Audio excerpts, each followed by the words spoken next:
ಜಾತ್ಯತೀತರು ಅಂತ ಹೇಳಿಕೊಳ್ಳುವಂತರು ಈಗ ಜಾತಿವಾದಿಯ ಕಾರ್ಡನ್ನ ಪದೇ ಪದೇ ಪದೇ ಪದೇ ಪೆಲೆಯನ್ನ ಮಾಡ್ತಾ ಇರ್ತಾರೆ. ಈಗ ಮತ್ತೆ ಮೈಸೂರಿನಲ್ಲಿ ಡಿಸಿಎಂ ಡಿಕೆ ಶಿವಕುಮಾರ್ ಅವರು ಒಕ್ಕಲಿಗ ಅಸ್ತ್ರವನ್ನ ಪ್ರಯೋಗ ಮಾಡಿದ್ದಾರೆ. 47 ವರ್ಷ ನಂತರ ಒಕ್ಕಲಿಗ ಅಭ್ಯರ್ಥಿಗೆ ಕಾಂಗ್ರೆಸ್ ಟಿಕೆಟ್ ಅನ್ನ ಕೊಟ್ಟಿದೆ. 14 ಜನ ಸಂಸದರು ಸೋಲುತ್ತಾರೆ ಅಂತ ಅವರಿಗೆ ಟಿಕೆಟ್ ಅನ್ನ ತಪ್ಪಿಸಿದ್ದಾರೆ. ಪ್ರತಾಪ್ ಸಿಂಹ, ಸದಾನಂದಗೌಡ, ಗೋವಿಂದ ಗೋವಿಂದ ಅಂತ ಎಲ್ಲ ಮಾತನಾಡಿದ್ದಾರೆ. ಪ್ರತಾಪ್ ಸಿಂಹ, ಸದಾನಂದಗೌಡರಿಗೆ ಈ ಪರಿಸ್ಥಿತಿ ಬಂದ್ಬಿಟ್ಟಿದೆ ಅಂತ ಹುಣಸೂರು ಸಮಾವೇಶದಲ್ಲಿ ಡಿಸಿಎಂ ಡಿಕೆ ಶಿವಕುಮಾರ್ ಅವರು ವ್ಯಂಗ್ಯವಾಡಿರೋದು. ಅಂದ್ರೆ ಒಕ್ಕಲಿಗ ಕಾರ್ಡನ್ನ ಪ್ಲೇ ಮಾಡಕ್ಕೆ ಸರ್ಕಾರ ಬೀಳಿಸಿದವರ ಜೊತೆನೆ ಕುಮಾರಸ್ವಾಮಿ ಅವರು ಆದಿಚುಂಚನಗಿರಿ ಮಠಕ್ಕೆ ಹೋಗಿದ್ರು. ದೇವೇಗೌಡರು ಕುಮಾರಸ್ವಾಮಿ ಕೈಗೆ ಅಧಿಕಾರ ಕೊಟ್ಟರೆ ಪಕ್ಷವನ್ನೇ ಮಾರಿಬಿಟ್ರು.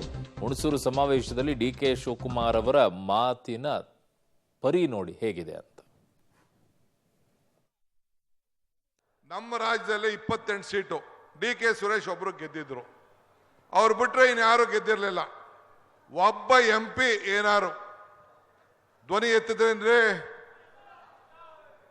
14 ಜನ ಕ್ಯಾಂಡಿಡೇಟ್ಗಳನ್ನ ಬಿಜೆಪಿಯವರು ಸೋಲ್ತೀವಿ ಅಂತ ಅವರ ಸರ್ವೆ ಬಂದ್ಬಿಡ್ತಂತೆ. 14 ಜನ ನಿಮ್ಮಲ್ಲೂ ಸೇರಿ ಸೋಲ್ತೀವಿ ಅಂತೇಳಿ ಟಿಕೆಟ್ ಅನ್ನ ತಪ್ಪಿಸ್ಬಿಟ್ರು.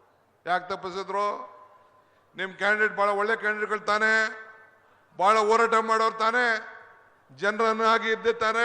14 ಜನ ಪ್ರತಾಪ್ ಸಿಂಹ ಗೋವಿಂದ ಗೋವಿಂದ,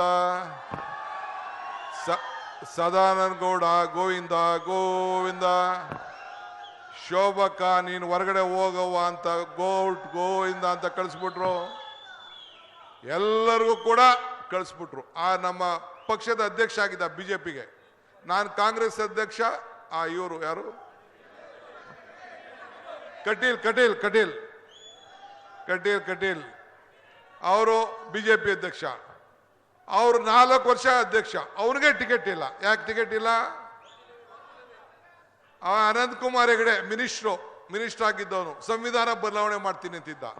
ಅವ್ರಿಗೂ ಟಿಕೆಟ್ ಇಲ್ಲ. ಆ ನಾರಾಯಣ ಸ್ವಾಮಿ ಅಂತ ಒಬ್ಬ ಮಂತ್ರಿ ಆಗಿದ್ದ, ಅವನಿಗೂ ಟಿಕೆಟ್ ಇಲ್ಲ. ಕೋಲಾರಲ್ಲಿ ಟಿಕೆಟ್ ಇಲ್ಲ. ಈಶ್ವರಪ್ಪ ಬಿಡಿ, ಅವನ್ನ ದೇವರೇ ಕಾಪಾಡಬೇಕು. ಈ ಬಿಡಿ ಆ ಸುದ್ದಿ, ಈಶ್ವರಪ್ಪನ ಸುದ್ದಿ ಮಾತಾಡೋದು ಬೇಡ. ಯಾಕೆ?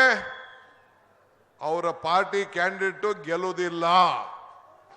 ಇವತ್ತು ನಾ ಹೇಳ್ತಾ ಇದ್ದೀನಲ್ಲ, ಕಾಂಗ್ರೆಸ್ ಪಕ್ಷ ಎಲ್ಲ ಸಮುದಾಯಕ್ಕೂ ಇವತ್ತು ಸಮಾನತೆಯಿಂದ ನಾವು ಟಿಕೆಟ್ ಹಂಚಿದ್ದೇವೆ. ಕಾಂಗ್ರೆಸ್ ತುಂಬಾ ಬ್ಯೂಟಿಫುಲ್ ಆಗಿ ಮೈಸೂರಿನಲ್ಲಿ ಪ್ರಚಾರವನ್ನ ಮಾಡ್ತಾ ಇರೋದು. ಎಲ್ಲೂ ಸಹ ಬಿಜೆಪಿಯ ಅಭ್ಯರ್ಥಿಯ ಬಗ್ಗೆ ಮಾತನಾಡ್ತಾ ಇಲ್ಲ. ಅಂದರೆ ಯದುವೀರ್ ಅವರ ಬಗ್ಗೆ ಯಾವ ಶಬ್ದಗಳನ್ನು ಕೂಡ ಬಳಕೆ ಮಾಡಲಾರದೆ ಇನ್ನುಳಿದಂಥ ಎಲ್ಲವನ್ನ ಕೂಡ ಬಿಜೆಪಿಯ ವಿರುದ್ಧ ಟೀಕೆಯನ್ನ ಮಾಡ್ಕೊಂಡು ಬರ್ತಾರೆ. ಅದರ ಮಧ್ಯದಲ್ಲಿ ಒಕ್ಕಲಿಗ ಅಸ್ತ್ರವನ್ನ ಪ್ಲೇ ಮಾಡ್ಕೊಂಡು ಬರ್ತಾ ಇದ್ದಾರೆ.